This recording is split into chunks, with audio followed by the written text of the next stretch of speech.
Hey everybody, Mark Herman, aka LA Bengals fan on most of the major platforms, and I'm joined here, as always, with my partner in crime, Sam Schneider, for a very special Juggle Talk. Yeah, Yes, sir, baby. guys, Yes, sir. AFC Championship game, first road win in franchise history. For those of you who weren't around for the last two Super Bowl runs, we were the one seed and never went on the road for those. So when we ran the table, we didn't win road games. So this was just huge. This is our divisional round recap. And guys, why not us? Why not us? Why not us? And we have never, ever in the history of this organization won a playoff road game. It's Right. Never happened. That's what I'm saying. It's the first time ever. So with that, and there you go. So there you go, guys. Huge. So before we forget, we only ask you to subscribe. So please do support us and hit that subscribe, hit the bell so you get the notifications. Sam, why don't you tell them where they can find all your stuff? Absolutely. You can find me on Twitter at Buy and Sell You. And thank you for all of our subscribers that have been following myself and Mark lately. You can also find me. I write for Primetime Sports Talk. You can find us at Talk Primetime or at primetimesportstalk.com. There you go. So listen, my inclination here is to avoid the bad. Okay. The one comment I'm going to make that's negative is Burrow holds the ball way too long. You got to get rid of. We can't take that many sacks when we're in field goal range. How many third and shorts did we take ourselves out of field goal range? But other than that, we'll cover a lot of the negative stuff. We will cover this week on our preview. We'll talk about some of the bad as we preview the AFC Championship game, but I don't want this to be a video where we're critical of everything. It's a day to celebrate. This is a huge day. First road win in franchise history. Burrow showed that he is something special. I mean, this is only the second time ever with 8 or more sacks that a team's won the game, because the only other one was McNabb, and we're more. So now that one's going to go off into the wayside, and they're going to say, hey, 9 or more, Joe Burrow will be the only one. But there's so many huge things. Just unbelievable. If I could jump in, I agree with you. Obviously, it's a day of celebration, so we don't need to get too far into the bad at all. I agree with you. Burrow had a tough game. He was holding on to the ball way too long when he should have seen stuff coming. But obviously, he's looking downfield, so you try to excuse some of it. But he had opportunities to chuck the ball away, not take a deep loss. And he didn't do those things. However, I was amazed at the end of the game when I realized he still threw for 348 yards today. Oh, yeah. That's pretty. I mean, Chase was 107. Higgins was like 96 on 7 catches, even though he had a couple of drops. Big drops, And we can, mince words about the secondary didn't play great today. The Burrow to Samaje thing on the out route wasn't that good, but this is a day to be happy. Yes, absolutely. At the end of the day, shooter came in hard. They were calling him Money Mac. They said he likes that. So we'll go with Money Mac. But guys, we've been touting how great a draft pick spending the 5th rounder on McPherson was. We've been saying it all year. He 9 out of 11 on 50 yarders, during the regular season. So we've talked about it all year. People have been critical about it. He's Money Mac. I mean, that guy, nerves of steel. Yeah. The only problem is he gave himself Money Mac, and you can't give yourself a nickname. All right. So you don't want to do the T-Bone thing like on Seinfeld when George tried to give himself his own nickname and got Bobo instead of. If anybody has watched the CJ Uzomah mic'd up, I'll tell you what, I'll put it in the comments. Right. CJ Uzomah was mic'd up against the Raiders, and they're playing off the Shooter McGavin thing and saying Shooter McPherson. And it's so funny. It's Uzomah, Clark Harris, Kevin Huber. They all walk up and they all have like the guns pointing in the air. They're like, shooter. It's really, really hilarious stuff. You know what? I almost will allow him to give himself his own nickname. If you go 9 of 11 from 50 yards out and you're money like you were today, and none of those snuck in. I mean, they were all true. No. And like that. And as soon as he kicked it, I got made it. As soon as he No kicked doubt. it. So No it doubt. was. So if you You want know, to give yourself your own nickname, I'm going to fully support you. If you like Money Mac, we're going with Money Mac. Yeah, and I said that at the very beginning of the season. It was one of our first couple episodes this season when we were doing a recap. Right. You know, I commented on how nice it was to have a kicker trot out there where you're like, he's gonna hit it. Yeah. I mean, before you even lined up, it's just such a different feeling than when we had Randy Bullock, who coincidentally was kicking against us today. There was a little part of me that wanted him to miss against us for us to win the game. But I would prefer the way it happened, that we got ourselves in that position. Prior to the Wilson pick, I thought, oh my gosh, they're going to get in range and Bullock's going to come out there. And is he going to stab us in the heart, or are we all going to say, hey, that's why he's not our kicker anymore? And I was sitting there thinking about that, but then Logan Wilson came up with the pick, and you know, and Joe Burrow hit the pass. The bottom line is Joe Burrow made passes when he needed to, and Tannehill didn't. That was the biggest thing. And I want to give kudos. The defenses came to play today. We talked about our preview, how fierce this pass rush is, and they did everything they could. I mean, unbelievable. I wrote down here, Landry, Simmons are beasts. Yeah. They are beasts. Yeah, and we talked exactly about that. Yeah. So, I mean, they're the reason why this game was close. If they didn't have that pass rush, we would have run away with this game. So, yeah, and likewise, you know, one of the other things we talked about was that everybody in the media is saying, oh, the Bengals are decimated on the defensive line. Man, aside from Ogunjobi, we were fully healthy. Right. We were fully, I mean, Tupou played today. And he's so did Kerr. He's coming back from an MCL. You know what I mean? Like these guys all, I mean, we were as healthy as we could possibly be today. Yeah. And the guys all showed up. So everybody's like, yeah, defensive line is decimated. Henry's going to have a day. It went exactly according to plan in respect to their running game. Right. Henry got his. We know he's going to. He's arguably the best running back in the National Football League and has been for several years. So he got his, but he didn't destroy us.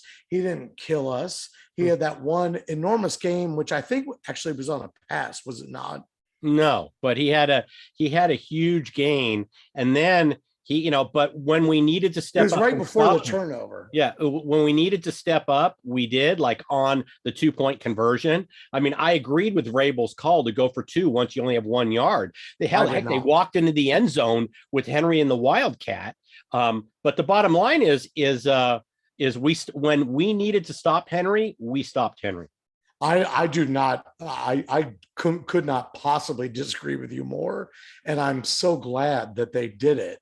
Going for 2 was idiotic, because going up at that point by an extra point still means you're beaten by a field goal. I don't understand why you do it. Yeah, it's early on, but I understand. But I understand when you run your Wildcat from the 3 and you basically walk into the end zone, you figure, and they're running. They had basically that entire drive was obtained primarily through the run. They're moving the ball. I understand you hit. What was a point gonna do? Yeah, you don't know down the road. Like I said, I wouldn't bash him. This wasn't Brandon Staley call going for it on his 18-yard line. You know what I'm saying? Right. This was but I will say, Mark, the chance you take. I will say, you know, when there was just over 2 minutes to go in the fourth quarter and the game was tied at 16, do you think Tennessee would have played it a little different if they were up 17-16? Yeah. I think they would have. Yes. I think. And Esiason said that point would have been a good idea. I think not going for it on fourth down would have been a good idea. But because they put themselves behind that 8 ball early, and that's why, by the way, I know postseason is not supposed to count in awards, but that's why Vrabel should not win Coach of the Year, and Zach Taylor should.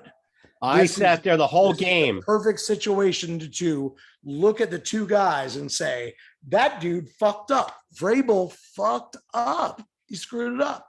Right. Well, bothered me the whole game when they were talking about Vrabel, because to me, if Zach Taylor doesn't win Coach of the Year, the only person who should get it ahead of him is Matt LaFleur. I didn't even think Vrabel was in that conversation. He had a playoff team last year. The fact that he lost Henry, the strength of the team is the offensive line. I said in our preview, Deonta Freeman is a very capable back. That's why they were able to keep the 1 seed and weather. And you saw that he had a couple huge runs today. So it's not just about whether they have Henry or not. And the defensive line as well. So but he's set up for that. Whether they had Henry or not. So everybody talked about Vrabel in the Coach of the Year conversation because he weathered the Derrick Henry injury. Well, he weathered the injury because he had a good backup and he has a good offensive line. I don't even think he's in the conversation. We all saw Zach Taylor out coach him today. And we also saw somebody texted me during the game and said that Burrow is greater than Tannehill. I mean, clearly when we needed passes, we made them, and Tannehill did not. And that tone was set early with the Bates interception. So yeah, and I'll also say this: I think if Burrow isn't holding onto the ball too long, like we were talking about, I think he has a chance. Actually, I take that back. Let's not put it on Joe this time. If he had, I was telling guys, I'm over at a buddy's house today watching the game with a bunch of people.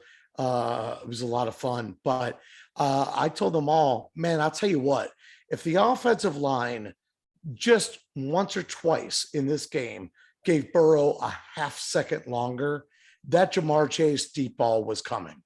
It was coming, but it never came. So we can talk a lot about Burrow needed to throw the ball away. He did. He needed to, but he also did adjust. He did hit underneath routes. He did hit guys over the middle.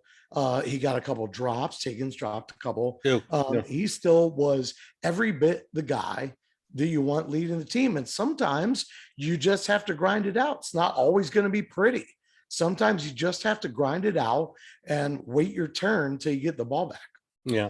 And the other thing I want to talk about is, and I told you that I didn't 100% agree with you on the Chris Evans returning kicks. He's our new kick returner. I mean, he did just fine today. And I got to cut you off, Mark. I got to cut you off. I'm going to apologize because I said that in our recap video. Guys jumped all over me in the comments about it. And understandably so. It was an off the cuff, remark, but boy, he looked really good returning them today. Yeah. I will throw one quick caveat on that. And that is that in the Raiders game, they were deliberately trying to put it on the 1 yard line. And Carlson is the kicker that can do that. Randy Bullock can't kick it to the end zone. Right. So Evans started at the 5 every time anyway. So that's good. But he's our kick returner. Never mind that. He had great returns. Yeah. Did not bobble kicks. I said that he looked like he was running in quicksand last week. This week he did not. He had burst. He showed speed. So you guys that jumped on me in the comments, I was wrong. You were right. And I'm all for him returning kicks from now on for sure.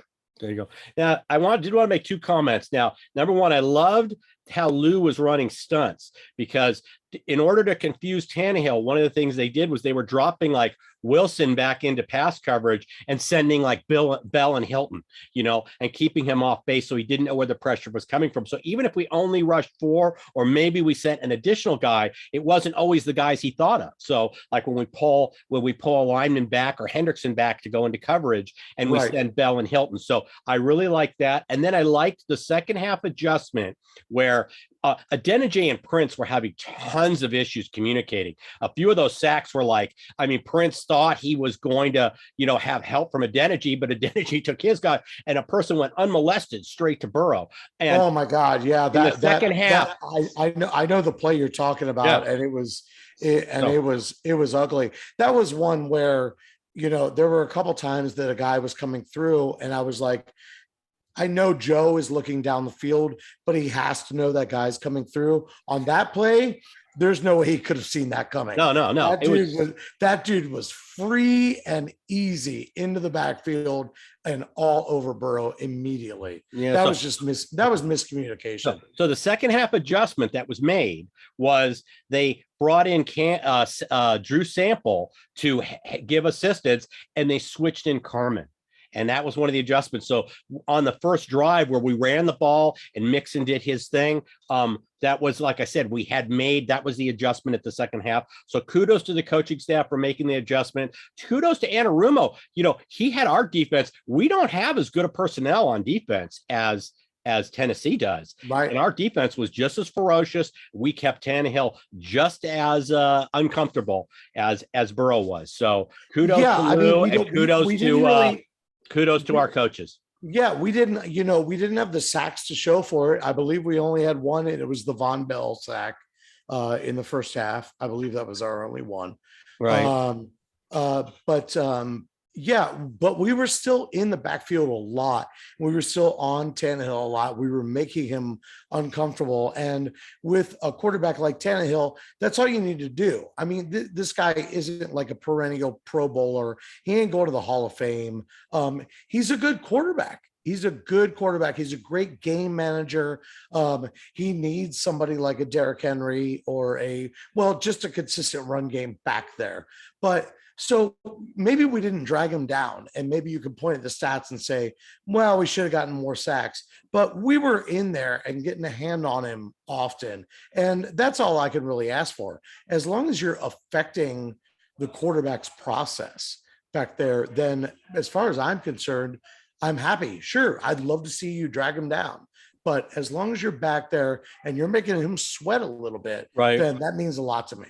Well, it leads to the turnovers. Yeah, we only had the one sack for 7 yards. That was it. And we gave up the 9 sacks. That was Von Bell, yeah. Yeah. But like I said, guys, great win. I don't want like I said, we'll talk about we had good apple, bad apple. It was but he came through with the he had that nice bad up, but overall it was bad apple today. And Awuzie had a bad day today too. Oh, well, but I'll tell you what, if we can withstand that, in a week like this and still get the win, then I have confidence that those guys come back next week and play really well when we face either the Chiefs or the Bills. Yep. So, but yeah, like I said, I don't want to get on the negative, so we're going to stick with the positive. It's a great win.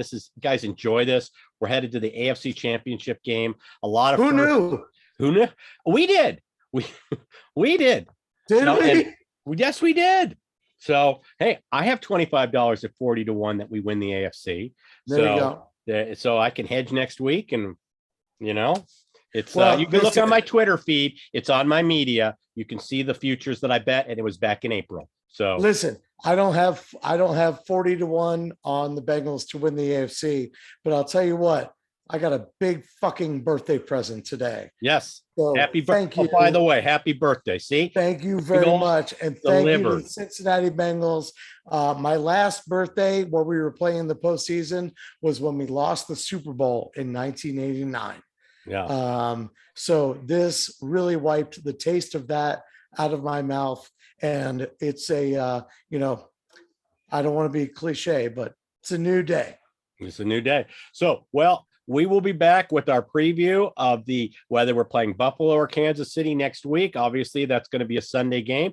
We will be back with our preview on Thursday, and we go for another week. We'll have our recap of the AFC Championship game. First ever Jungle Talk AFC Championship preview and recap coming up this week. And this was our very first divisional Jungle Talk.